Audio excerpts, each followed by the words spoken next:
3일째 마지막 날을 맞이합니다. 저는 되게 아쉬워요. 뭔가 되게 긴 듯 했는데 벌써 마지막이라서 아쉬운데 여러분 어떠세요? 아쉬워요. 첫째 날, 둘째 날보다 셋째 날이 더 적을 거라고 했는데 오히려 더 많아서 기분이 참 좋습니다. 믿지 않는 자들에게 이 월화수 공휴일은 토일을 연결시켜 주기 때문에 긴 연휴가 될 텐데 우리는 그거에 타협하지 않고 그죠? 네, 말씀을 들으러 왔으니까 더 은혜 많이 받으실 줄 믿습니다. 네, 우리 복습 한번 해야겠죠? 네, 숙제도 한번 다시 점검해야 될 것 같고 그래서 첫 번째 디모데후서 3장 16절 말씀 이제 지겹다 그죠? 한번 그래도 외워보겠습니다. 자, 저를 보시고 첫날이랑 둘째 날 안 나오신 분은 저 안 보셔도 돼요. 네, 뭔지 모르실 수 있으니까 그렇다고 바로 고개 숙이면 네. 디모데후서 3장 16절 같이 읽어보겠습니다. 외워보겠습니다. 시작. 모든 성경은 하나님의 감동으로 된 것으로 교훈과 희망과 바르게 함과 의로 교육하기에 유익하니. 성경을 회복하자라고 얘기했을 때 첫 번째로 우리에게 하나님의 감동은 그냥 인간들이 말하는 우리가 말하는 그런 감동이 아니라 하나님께서 생기를 불어넣어 주셨다. 그래서 우리의 죽어있던 영이 이 생기, 우리의 그 죽어있던 몸에 하나님이 호흡을 넣으셔서 어떻게 해요? 산 영이 되었다. 그것이 우리의 성경책의 역할이다. 죽어있던 영혼들을 다시 살리는 그 역할. 그리고 첫 번째 그 역할 중에 교훈가라고 했죠. 이 교훈이 뭐였습니까? 교훈이 뭐였죠? 참과 거짓을 구별하는 능력. 이제 저보다 더 잘 아시네요. 네. 그리고 두 번째로 아무도 책망하지 않을 때 이 성경 구조, 책망의 책이라고 해서 인간에게는 어떠한 공로가 하나도 없다. 그 대신 그러기에 예수 그리스도가 우리의 힘이 되시고 능력이 되셔서 우리를 살리실 수 있다. 성경은 그 진리를 우리에게 알려주고 있다라고 말씀드렸고 그 다음에 바르게 함, 뭘 바르게 하죠? 그렇죠. 이탈되었던 길에서 돌아온다라는 그 바르게 함을 통해 우리가 성경을 읽어야 될 이유들을 목적을 한번 살펴보았습니다. 제일 중요한 건 이거예요. 믿음도 생명과 같기 때문에 음식을 먹어야 살 수 있고 튼튼해질 수 있다. 영의 음식이 그래서 성경이다. 우리는 성경을 먹어야 한다. 씹어야 한다. 라고 얘기를 했습니다. 두 번째, 어제 기도로 회복을 경험하자라고 했는데 기도에 아주 새로운 시각이 열렸죠. 꾸준히 계속 기도하는 것도 중요하지만 가장 중요한 가치는 기도에 있어서 정당함의 가치가 있어야 된다. 어린아이가 엄마에게 칼을 달라고 쫄고 졸라서 주는 것이 아니라 그것이 정당할 때 하나님께서 우리의 기도를 들어주신다 라고 얘기를 드렸고요. 두 번째로 그럼에도 불구하고 우리의 기도가 들어지지 않을 때가 있다. 이것을 어떻게 해석해야 될까? 그냥 낙심할 것인가? 아니요, 어떻게 해야 된다 했죠? 믿음으로 기다려야 된다. 우리의 때가 아니더라도 그 다음 세대를 통해서 아니면 마지막 때까지 가서라도 우리의 기도가 정당함이 갖춰져 있는 기도라면 하나님은 땅에 떨어뜨리지 않고 기억하셨다가 응답하신다. 그래서 우리는 끝까지 믿음을 지키고 기도해야 한다. 라고 계시록을 통해서 살펴보았습니다. 어제 일인데 그죠? 기억이 나시죠? 네. 사경의 최초로 오늘 시도를 해보려고 합니다. 뭐냐면 1교시, 2교시로 진행을 좀 하려고 해요. 네. 축구로 하면 전반전, 후반전인데 후반전이 조금 짧아요. 그래서 전반전은 우리 말씀의 주제가 뭐였죠? 회복을 경험하는데 구절이 어디였어요? 시편 51편의 내용의 주인공이 누굴까요? 저게 누구의 고백일까요? 힘있게 얘기하세요. 괜찮아요. 네, 다윗이죠. 그래서 우리 전반전 때는 다윗의 이 생애 중에 전체를 다룰 수는 없고 다윗이 가장 그 나락으로 떨어지는 사람으로서 최악의 이 리더의 모습을 보게 되는 사무엘하 11장과 12장의 내용을 함께 살펴보고 그 뒤에 이어서 후반전 때는 우리의 성품은 어떻게 되는 것인가, 무엇을 통해 회복할 것인가에 대해서 살펴볼 겁니다. 그러면 기쁘게도 중간에 쉬는 시간이 있다. 네. 괜찮으시다면 그냥 바로 갈 수도 있어요. 그런데 첫째 날 힘들어 하시는 걸 보면서 한번 쉬어갈 필요도 있겠다 라는 생각이 들어서 오늘 한번 일단 진행을 해보겠습니다. 자, 오늘의 말씀은 먼저 보실 곳이 사무엘하 12장 7절부터 12절까지의 말씀입니다. 사무엘하 12장 7절부터 12절 말씀입니다.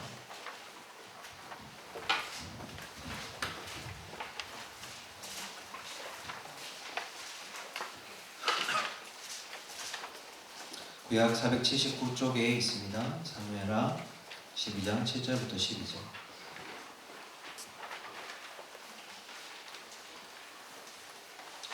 다 찾으셨으면 저랑 우리 청년들 교독하도록 하겠습니다. 제가 7절 읽겠습니다. 나단이 다윗에게 이르되 당신이 그 사람이라 이스라엘의 하나님 여호와께서 이와 같이 이르시기를 내가 너를 이스라엘의 왕으로 기름 붓기 위하여 너를 사울의 손에서 구원하고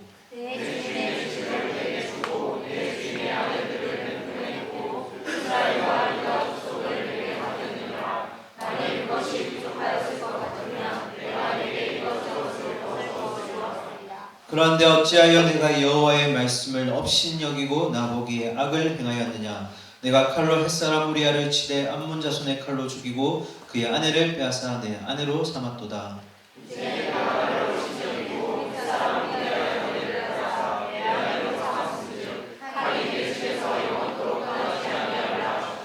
여호와께서 또 이와 같이 이르시기를 보라 내가 너와 내 집에 재앙을 일으키고 내가 너희 눈앞에서 너희 아내를 빼앗아 내 이웃들에게 주리니 그 사람들이 내 아내들과 더불어 백주에 동침하리라. 너는 은밀히 행하였으나 나는 온 이스라엘 때 백주에 이 일을 행하리라 하셨나이다 하니. 아멘. 우리 조금 교회를 오래 다니신 청년들은 다윗의 생애에 대해서 어느 정도 잘 알고 계실 겁니다. 그런 중에 다윗이 이스라엘 왕이 되었고 그가 나가는 모든 전쟁이 하나님과 함께 했기 때문에 승리할 수 있었습니다. 그러던 중에 사무엘하 11장 1절 한 장 앞쪽으로 가볼까요? 자, 여기서부터 조금 다윗의 빌미가 잡히는 행동들이 보입니다. 11장 1절입니다. 어떻게 다윗이 처참하게 무너지는지 우리가 한번 살펴볼 겁니다. 11장 1절 볼게요. 그 해가 돌아와 왕들이 출전할 때가 되매. 그 해가 돌아왔다는 것은 해가 바뀌었다라는 얘기입니다. 그래서 전쟁을 할 수 있는 시기가 되어서 그때 때가 되어서 다윗이 그의 군대 장관 요압과 그에게 있는 그의 부하들과 온 이스라엘 군대를 보내니 그들이 암몬 자손을 멸하고 라빠를 에워쌌고 다윗은 예루살렘에 그대로 있더라. 모든 군대가 출전을 합니다. 전쟁이 시작되면 이 전쟁에서 승리하기 위해 그동안 훈련되었던 모든 병사들이 지도하에 출전을 하게 됩니다. 그런데 오늘 11장 1절에 보면 끄트머리에 가서 조금 이상한 걸 보게 됩니다. 뭐죠? 다윗이 출전을 안 합니다. 그 자리에 남아있게 됩니다. 보통 때 같았으면 어땠을까요? 당연히 이 왕은 그 전투의 대장이기 때문에 나가야 되는 거죠. 그런데 지금 나가 있지 않고 예루살렘 성에 그대로 있습니다. 뭔가 예고편이 나오는 것 같죠? 앞으로 뭔가 이상한 일이 벌어질 것 같다라는 내용이 나옵니다. 다 우리가 볼 수는 없지만 제가 간단하게 설명드리면 다윗이 예루살렘 성에 남아있는 동안에 이 아름다운 여인의 모습에 반해서 그 여인을 궁으로 초대하고 우리가 알듯이 그 여인을 어떻게 하죠? 겁탈하게 됩니다. 그리고 나서 그 여인을 그대로 돌려보내게 됩니다. 그리고 나서 얼마 지나지 않아 고요할 것만 같던 이 사건이 그 아내가 아니죠 아직은 그 여인이 임신했다라는 소식이 들리면서 이 이야기는 다시 복선이 이어지게 됩니다. 그래서 다윗이 이때 선택을 하게 됩니다. 어떻게 하죠? 한참 전쟁 중에 있던 장군, 그의 남편이었던 우리아를 전쟁 중에 갑자기 궁으로 불러들입니다. 그리고 나서 뭐 하죠? 술에 취하게 하여서 그의 집으로 돌려보냅니다. 그러면 이 사람의 계획은 무엇이었을까? 우리아가 그의 아내와 잠을 잠으로써 동침함으로써 자연스럽게 이 아기가 우리아의 아내 아기인 것처럼 덮으려고 했던 다윗의 계략이었죠. 사람이 어떻게 이렇게 잔인할 수 있을까? 자기에게 일어난 이 일들을 가지고 다른 사람의 일로 덮어버리려고 하는 이 다윗의 모습을 보면 참 악하구나 라는 생각이 들 그쯤에 다윗이 더 악한 행위를 합니다. 그 말씀 한번 볼까요? 11장 14절 15절입니다. 자, 3번에 걸쳐서 실패하자 이제 우리아가 전쟁터로 돌아가는데 다윗이 또 하나의 계략을 세우게 됩니다.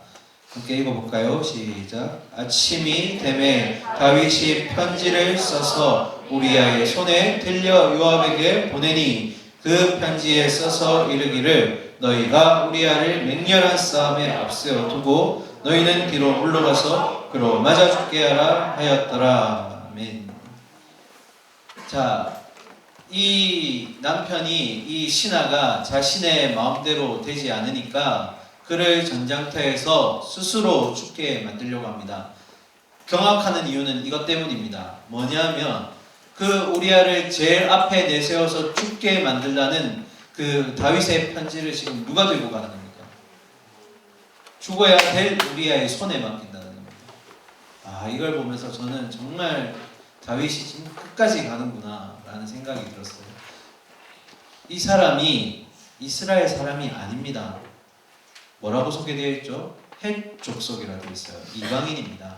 그런데 자신의 나라도 아닌데 자신의 나라를 위해서 이 이스라엘을 위해서 이렇게 헌신하는 장군을 불러다가 이 자신의 죄를 덮으려고 그랬고 그것이 실패하니까 어떻게 해요? 그의 손에 암살 계획을 직접 보내게 됩니다. 자신의 손에 피를 묻히기 싫으니까 어떻게 해요? 전쟁터로 데리고 나가서 당연히 이 당시 전투를 하게 되면 성문을 열어야 되는 게 관건이었어요. 그러려면 가까이 가야 됩니다. 그런데 누가 봐도 위에서 돌을 떨어뜨리면 맞아 죽을 거리에다가 누구를 지금 보낸 겁니까? 요압 장군이 우리아를 보내도록 만드는 겁니다. 이것만큼 잔인한 일은 없을 것 같아요. 그리고 나서 다윗이 무엇을 하냐? 이 우리아가 죽게 되었다는 요압의 소식을 듣고 나서 그 겁탈했던 여인을 자신을 아내로 맞아들이게 됩니다. 그렇게 하면 이 사건은 깨끗하게 마무리가 될 거니까 다윗의 거의 절정인 부분이죠. 그런데 사무엘하 11장을 나중에 쭉 읽어보시면 12장에 나단 선지자가 등장하기 전까지 다윗이 이것에 대해서 회개를 했다거나 반성을 했다거나 어떠한 감정의 요동이 있었다라는 내용이 한 구절도 없습니다. 그건 무슨 말일까요? 다윗은 이것에 대해서 스스로 악하다고 생각하지 않았어요. 그의 행동은 왕으로서 언제든지 할 수 있는 행동이었습니다. 이걸 영화로 만들면 정말 보는 사람이 스카이 캐슬보다 더 심하겠죠. 불불 떨겠죠. 저는 그 드라마 안 봐서 모르겠는데 어쨌든 마지막 회를 어제 보더니 우리 아내가 부르부르 떨더라고요. 이렇게 마무리될 줄 알았으면 무슨 얘기인지 저도 잘 몰라서. 네. 자, 계속 보겠습니다. 11장 27절에 제가 설명드렸던 내용이 나옵니다. 우리아의 장례를 마침에 다윗이 사람을 보내 그를 왕궁으로, 여기서 그는 그 우리아의 아내입니다. 왕궁으로 데려오니 그가 그의 아내가 되어 그에게 아들을 낳으니라. 다윗이 행한 그 일이 누구 보기에 악하였다고요? 11장에서 고요합니다. 아무 일도 없어요. 그냥 이렇게 넘어가는구나 했는데 모든 사람이 모르고 지나가고 덮을 수 있는데 한 분이 알고 계셨어요. 누구라고요? 여호와 하나님.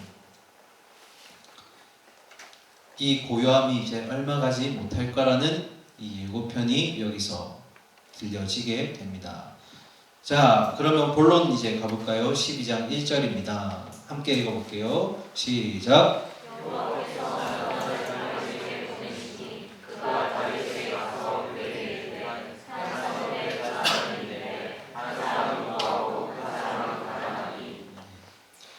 여호와께서 나단 선지자를 보냅니다. 그랬는데 나단 선지자가 도착해서 다윗에게 하는 말이 바로 직설적으로, 바로 단도직입적으로 얘기하는 게 아니라 어떤 한 비유를 들어서 얘기를 시작합니다. 왜 그랬을까 곰곰이 생각해 보면 11장에서 다윗이 그 범죄를 저질렀을 때 그에게 선택의 기회가 있었을 겁니다. 정당한 방법으로 우리아에게 관계를 끊게 만들고 자신의 아내로 받아들일 수 있는 방법도 있을 거고, 아니면 우리에게 잘못을 고하고 또 하나님께 회개하고 난 다음에 정식적인 절차를 밟을 수도 있었을 겁니다. 그런데 모든 사람이 생각하지 못했던 덮으려는 시도를 다윗은 첫 번째 선택에서 보였습니다. 그러면 나단 선지자가 와서 단도직입적으로 얘기했을 때 저는 그런 생각이 들었어요. 나단 선지자도 이스라엘에 속한 사람이기 때문에 언제든지 그 왕에 의해서 처단될 가능성이 있다. 이해가 되시죠? 이스라엘의 최고 권력자 누구예요? 사실은 하나님이지만 그 하나님의 대리 역할을 하는 사람이 이 왕이잖아요. 왕은 모든 일을 할 수가 있죠. 권세와 영광이 있으니까. 그래서 이 나단 선지자가 다윗의 기분을 상하게 하거나 단도직입적으로 당신 그 사람 죽였죠 이렇게 얘기를 했다면 아마도 다윗은 똑같은 선택을 하지 않았을까라는 생각을 합니다. 자, 여기서 우리가 하나 짚고 넘어가야 될 게 있어요. 너무 중요한 건데 잘 들어보세요. 다윗이 12장에 나단 선지자가 나올 때까지 한 번도 그의 행동을 반성하거나 어떤 변화를 보인다고 하지 않았습니다. 그래서 하나님이 나단 선지자를 보냅니다. 여기서 우리가 발견할 수 있는 건 뭐냐면 회개의 주도권조차 하나님이 갖고 계시다는 거예요. 그가 잘못에 대해서 회개하지 않으니까 하나님이 그로 하여금 회개하게 하려고 나단 선지자를 보냈다라는 거예요. 이건 우리에게 시사해야 하는 바가 굉장히 큽니다. 우리는 우리가 저지른 죄에 대해서 우리가 잘못했다라고 스스로 얘기하는 것 같지만 그 회개의 주도권마저 사실은 여호와 하나님이 열어주셔야 한다는 겁니다. 하나님께서 우리를 회개하도록 그 환경을 열어주셔야 우리가 회개할 수 있다라는 겁니다. 마치 우리가 하는 것 같지만 아니라는 거예요. 다윗과 같이 스스로 회개할 줄 모르는 자에게는 이렇게 하나님이 직접 나서서 그로 하여금 회개하게 만든다라는 메시지가 여기에 숨어져 있습니다. 자, 그 나단 선지자가 와서 했던 얘기를 다 읽을 수는 없고 제가 간단히 요약하면 이렇습니다. 첫 번째로 부자와 가난한 자가 있는데 이 부자에게는 가축이 굉장히 많고 그러나 가난한 자에게는 뭐가 있다고요? 키우는 암소 새끼 아니죠, 양이죠, 양. 네. 한 마리의 암양 새끼 하나를 가지고 있었다. 그런데 어느 날 부자에게 손님이 찾아옵니다. 찾아와서 손님에게 이 부자가 대접을 하려고 하는데 자기의 그 수많은 것들로 대접하지 않고 가난한 자에게 하나 같은 그에게 마치 자식과 같은 이 암양 새끼를 빼앗아서 그 손님에게 대접을 하였다라는 내용이 나단 선지자를 통해서 들려지게 됩니다. 여기서 그러면 이 손님은 누굴까요? 다윗에게 찾아온 죄가 될 겁니다. 비유로 했으니까.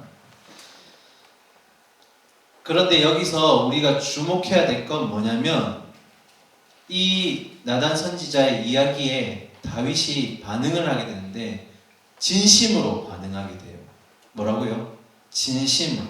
그가 할 수 있는 최고의 진솔한 반응을 보이게 됩니다. 12장 5절 볼게요. 5절. 다윗이 그 사람으로 말미암아 노하여 나단에게 이르되 여호와의 살아계심을 두고 내가 맹세하노니 이 일을 행한 그 사람은 어떻게 된다고요? 마땅히 죽어야 한다. 이게 다윗이 보낸 첫 번째 반응입니다. 첫 번째 반응. 다윗이 뭐라고요? 그 일을 행한 그 부자는 무조건 죽어야 한다. 누구의 이름을 걸고? 여호와의 살아계신 맹세를 두고. 두 번째 12절 6절 계속 보겠습니다. 그가 불쌍히 여기지 아니하고 이런 일을 행하였으니 그 양 새끼를 4배나 갚아주어야 한다. 이건 출애굽기에 있는 배상법에서 나온 얘기입니다. 그러니까 율법대로 그를 처리해 주어야 한다라는 것이 다윗의 반응입니다. 뭐라고요? 첫 번째, 그는 죽어야 한다. 두 번째, 출애굽기에 그 율법대로 4배의 그 양에 대한 손해배상을 해주어야 한다. 다윗이 정말로 화를 냈어요. 이 얘기를 듣고. 그런데 이 이야기의 종점이 누구예요? 이거 누구한테 화살을 지금 겨누고 있는 거예요? 다윗은 꿈에도 몰랐어요. 자기에게 그렇게 할 것이라는 거. 12장 7절 볼까요? 보면 나단이 다윗에게 이르되 뭐라고요? 이렇게 점잖하게 얘기했을까요? 다윗의 가슴에 비수가 꽂히게 얘기했겠죠. 당신이 바로 그 사람입니다 하고 탁 했을 때 그 다윗의 몸의 전율을 우리가 대신 느낄 수 있을까요? 이 사건은 내 사건이 아닌데 이 이야기를 듣고 내가 진심으로 보였던 그 이야기가 내 얘기였던 거예요. 그가 바로 당신입니다 라는 얘기를 했을 때 그 다윗의 그 마음이 어떻게 표현할 수 있을까요? 그럼 이제 다윗은 어떻게 돼야 되나요? 첫 번째, 마땅히 죽어야 한다. 두 번째, 우리아의 아내 우리아에게 4배의 보상을 해줘야 한다. 다윗이 죽었나요? 여기서 저는 좀 희열을 느꼈어요. 그게 뭐냐면 다윗이 죽어야 된다고 얘기했을 때 그 나단 선지자가 뭐라고 했죠? 당신이 그 사람이라 라고 이렇게 얘기했을 때 다윗 대신 죽으신 분이 계세요. 우리 요한복음 19장 4절에서 6절까지 말씀 좀 뒤쪽에 있는데 한번 찾아보겠습니다. 요한복음 19장 4절에서 6절입니다. 여기에 다윗 대신 다윗의 자리를 대신해서 죽으신 분이 계십니다. 19장 4절부터 6절까지 딱 첫 문장 읽으면 누군지 대충 감이 오실 거예요. 함께 읽겠습니다. 시작. 다시 밖에 나가 말하되 보라 이 사람을 데리고 너희에게 나오니 이는 내가 그에게서 아무 죄도 찾지 못한 것을 너희로 알게 하려 함이로라 하더라. 이에 예수께서 가시관을 쓰고 자색 옷을 입고 나오시니 빌라도에게 그대에게 말하되 보라 이 사람이로다 하매 대제사장들과 아랫사람들이 예수를 보고 소리 질러 이르되 십자가에 못 박으소서 십자가에 못 박으소서 하는지라. 빌라도가 이르되 너희가 친히 데려다가 십자가에 못 박으라. 나는 그에게서 죄를 찾지 못하였노라. 아멘. 19장 5절에 뭐라고요? 아까는 뭐라고요? 당신이 그 사람이다. 당신이 죽어야 마땅하다라고 했는데 19장 5절에 보라 이 사람이다. 다윗이 죽어야 될 그 자리에 누가 죽으신 겁니까? 네, 예수님이 죽으신 거죠. 그 사람이어야 됐는데 이 사람이 된 거예요.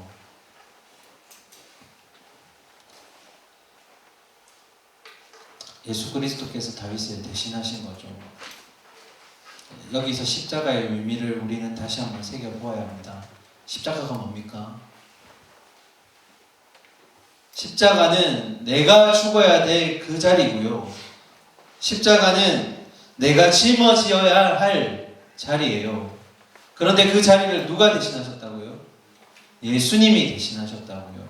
그래서 죽어야 마땅한 우리가 죽지 않고 살아있고, 이것을 짊어져야 될 우리가 대신 예수님께서 짊어지심으로 우리가 살 수 있었다라는 겁니다.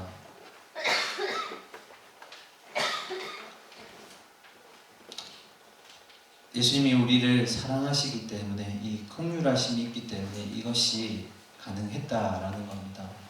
저는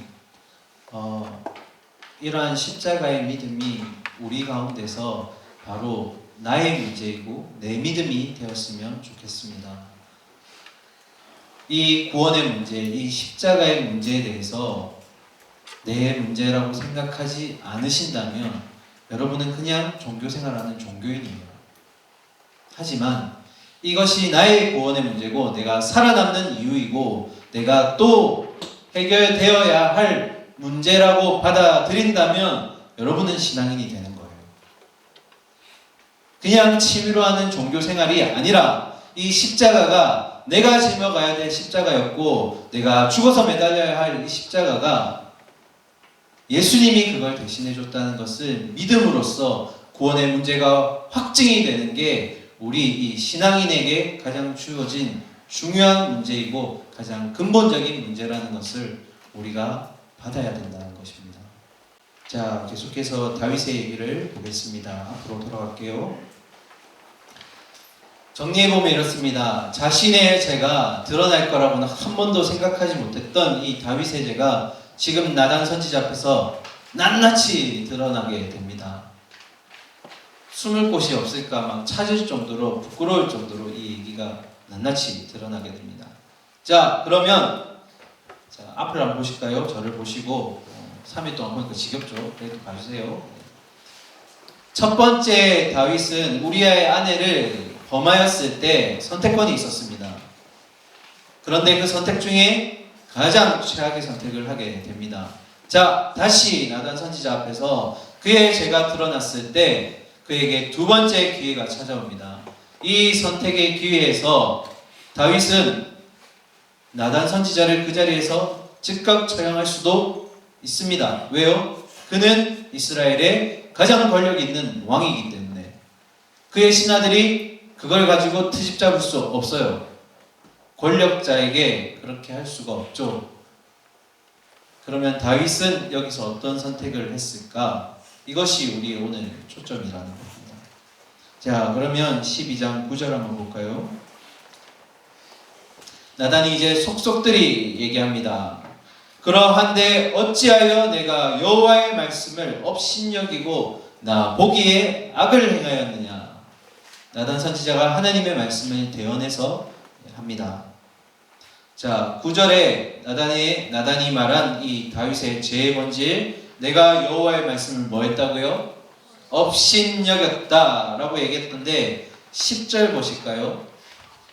처음에는 여호와의 말씀이라고 했다가 이제 누굴 업신여겼다고 하고 있어요? 10절에서. 그렇죠. 그러면 9절에서 여호와의 말씀을 업신여긴 건 같은 말로 뭐라는 거예요? 여호와를 업신여긴 것과 같다라는 거예요. 너가 나의 말을 순종하지 않고 업신여긴 것은 곧 나를 업신여긴 것이다 라고 지금 얘기하는 거죠. 죄의 본질이 뭡니까 그러면? 하나님을 업신여기는 것. 다시 말해서 1일차에 얘기했던 하나님이 자리를 우리가 빼앗고 그 자리에 내가 서 있는 것, 내가 하고 싶은 대로 하고 내가 누리고 싶은 대로 누리는, 내가 내 삶의 주인이 되는 것, 그것이 우리 그리스도인에게 있어서 가장 근본적인 죄라고 제가 설명을 드렸습니다. 그러면 아까 질문했었죠. 이 상황 가운데 다윗은 어떤 선택을 했을까? 12장 13절입니다. 앞쪽 부분만 한번 볼게요. 다윗이 나단에게 이르되 뭐라고요? 내가 여호와께 죄를 범하였노라. 다윗의 두 번째 선택은 자신의 죄가 맞다고 인정하는 것이었습니다. 그런 생각하실 수 있어요. 이 상황을 모면하기 위한 다윗의 그냥 맞아 그냥 내 거야 이러고 넘어가는 거 아닌가, 그냥 인정만 하고 나중에 사람이 그럴 수도 있지 하면서 넘어가는 것 아닌가라고 생각하시는 분들이 있어서 시편 51편으로 가보겠습니다. 다윗의 이 고백은 진실한 고백이었을까 한번 보겠습니다.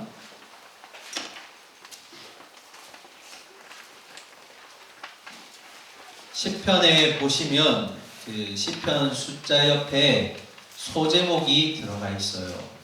악기도 들어가 있고 그리고 누가 고백했는지도 적혀 있습니다. 그걸 우리가 표제라고 부릅니다. 51편에 있는 표제 한번 같이 읽어볼까요? 시작. 다윗의 시, 인도자를 따라 부르는 노래. 다윗이 밧세바와 동침한 후 선지자 나단이 그에게 왔을 때. 누구의 시라고요?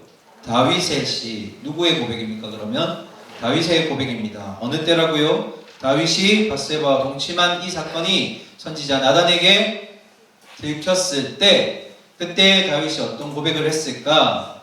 51편 다 볼 수는 없고 9절부터 보겠습니다. 9절 보실게요. 주의 얼굴을 어디서요? 내 죄에서 돌이키시고 내 모든 죄악을 지워주소서. 하나님이여 내 속에 정한 마음을 창조하시고 내 안에 정직한 영을 새롭게 하소서. 나를 주 앞에서 쫓아내지 마시며 주의 성령을 내게 거두지 마소서. 자, 우리의 주제죠. 주의 구원의 즐거움을 내게 회복시켜 주시고 자원하는 심령을 주사 나를 붙드소서. 자, 9절부터 12절 자세히 한번 볼까요? 보시면 11절에 뭐라고요? 나를 주 앞에서 쫓아내지 마시며 주의 성령을 거두지 마소서. 다윗에게 그동안 사무엘하 11장이 일어나기 전까지 어떤 즐거움이 있었던가요? 하나님과 교제하는 즐거움이 있었어요. 그리고 성령님과 함께 충만함을 경험했던 그 시절이 있었어요. 그런데 이 사건이 일어나고 나서 다윗이 지금 하나님과의 평안한 교제가 끊어졌고 그리고 성령의 교통하심 이 경험조차 끊어졌다라고 스스로 지금 얘기합니다. 그래서 어떻게 해달라고요? 다시 주 앞에서 서게 하여 주시고 성령을 내게서 거두지 마시옵소서. 12절 주의 구원의 즐거움을 내게 회복시켜 주소서. 저는 다윗이 단순한 회개였다라고 생각하지 않아요. 그가 이때까지 저질렀던 11장 12절 그 사이에 있었던 이 죄로 말미암아 가장 큰 아픔과 슬픔은 하나님과의 기뻤던 교제가 끊어졌다. 세상이 줄 수도 없고 감당할 수도 없었던 그 하나님과 누렸던 충만한 교제가 그의 죄로 인해서 끊어졌다. 내 영이 지금 무너져 간다라는 게 다윗의 고백입니다. 이것을 처음 고백했던 사람이 누굴까? 에덴 동산에서 그렇게 하나님과 교제하고 즐겁게 살아갔던 그가 그 죄로 인해서 쫓겨나게 됩니다. 밖으로 쫓겨난 게 문제가 아니라 그래서 하나님과 교제할 수 없게 되었어요. 그리고 다시는 그 땅으로 돌아오지 말라고 하십니다. 우리의 회복이 어디까지 되어야 합니까? 하고 첫째 날 제가 질문했었죠. 어디였습니까? 주제 안에 있다고 그랬죠. 말씀 구절에 주의 구원의 즐거움 상태로 재창조의 역사가 일어났던 그 상태로 돌아가는 게 우리의 궁극적인 회복의 목적지, 도착지라고 말씀드렸습니다. 그냥 단순히 내게 어려웠던 상황이 회복되는 회복이 아니라 나를 힘들게 하고 어렵게 하는 사람들과의 관계가 열리는 회복이 아니라 우리 그리스도인이 회복해야 될 가장 궁극적인 목적, 그것은 하나님과의 교제했던 그 관계, 죄로 인해서 깨어졌던 그 관계가 다시 회복되는 것, 그것이 우리가 회복을 이루는 가장 궁극적인 목적, 도착지여야 된다라고 계속 3일째 얘기하고 있습니다. 자, 계속해서 본문으로 돌아와 보겠습니다. 사무엘하 12장 13절, 아까 상반절 다윗의 고백을 보았고, 그러자 나단이 이렇게 얘기합니다. 나단이 다윗에게 말하되 여호와께서도 당신의 죄를 사하셨나니 당신이 죽지 아니하려니와. 다윗의 고백이 진실이었다고 누가 인정하시나요? 하나님이 인정하셨습니다. 그래서 죽어야 될 다윗이 뭐라고요? 죽지 않게 되었다. 사실은 누가 대신 죽은 거죠? 그리스도께서 그의 자리를 대신하셨다. 자, 여기에서 알 수 있는 아주 중요한 원리가 있어요. 그 첫 번째 원리가 뭐냐면, 죄를 여러분이 범하였을 때 그 죄에 대해서 진실하게 드러내고 하나님께 고백할 수 있다면 그 죄에 대해서 하나님은 용서하신다. 우리가 해야 될 것이 있습니다. 뭐죠? 나의 죄를 하나님께 드러내는, 진실하게, 진솔하게. 아까 51편에 다윗이 뭐라고 했냐면 정직한 영을 나에게 주시옵소서라고 얘기합니다. 죄를 지을 때 가장 큰 착각이 뭐냐면, 죄를 짓는 그 순간에는 여기에 하나님이 없다라고 생각해요. 죄를 짓는 그 순간에는 하나님이 눈을 감고 있다라고 생각해요. 하나님이 그런 분이신가요? 아니죠. 우리 하나님 표현할 때 뭐라고 합니까? 무소부재하신 하나님. 여기에도 계시고 거기에도 계시고 지금 나에게도 계시고 죄의 현장에도 하나님은 계시고, 죄를 지을 때 마치 하나님이 없는 것처럼 짓는 모습, 말로는 코람데오라고 하는데 삶은 코람데오가 아닌 거죠. 우리가 가장 크게 착각하는 것 중에 하나입니다.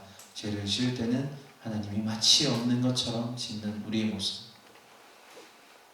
그런데 더 중요한 원리가 하나 있어요. 첫 번째 원리가 뭐라고요? 하나님은 그의 자녀들이 죄를 범하였을 때 진솔하게 하나님 앞에 낱낱이 그의 죄를 고백하면 뭐 하신다고요? 용서하신다. 자, 이게 첫 번째 하나님의 원리. 그런데 더 중요한 원리가 있어요. 다음 구절 보겠습니다. 14절. 이 일로 말미암아 여호와의 원수가 크게 비방할 거리를 얻게 하였으니 당신이 낳은 아이가 반드시 죽으리이다 하고 나단이 자기 집으로 돌아가니라. 다윗은 분명히 하나님께 죄에 대한 용서를 받았습니다. 맞죠? 그러나 다윗이 범한 이 죄로 인해서 그의 죄에 대한 죄값은 지불이 되어져야만 한다고 지금 나단이 얘기하고 있습니다. 그 죄값이 뭔가요? 그와 동침하여서 낳게 된 그 아기가 죽게 될 것이다. 여러분, 이 구절 되게 쉽게 생각하는데 저는 요즘 뼈다귀가 아니지, 요즘 뭐라고 해야 되지? 뼈저리게. 요즘 3일째가 되니까 어느 부사가 안 되네. 뼈저리게 느끼고 있어요. 뭐냐면, 어쨌든 자신의 혈육이잖아요. 자기의 아들이잖아요. 그 낳았을 때 그 아비의 심정이 어떨까요? 자녀를 볼 때 그 마음. 세상에 하나뿐인 자기의 혈육인데요. 그 아비가 얼마나 기뻤겠어요. 그런데 이 아이가 낳자마자 죽게 돼요. 그 죽어가는 그 아기의 모습을 보며 그 아비의 심정이 어떨까요? 말로 표현할 수 없을 것 같아요. 그런데 여기서 말하는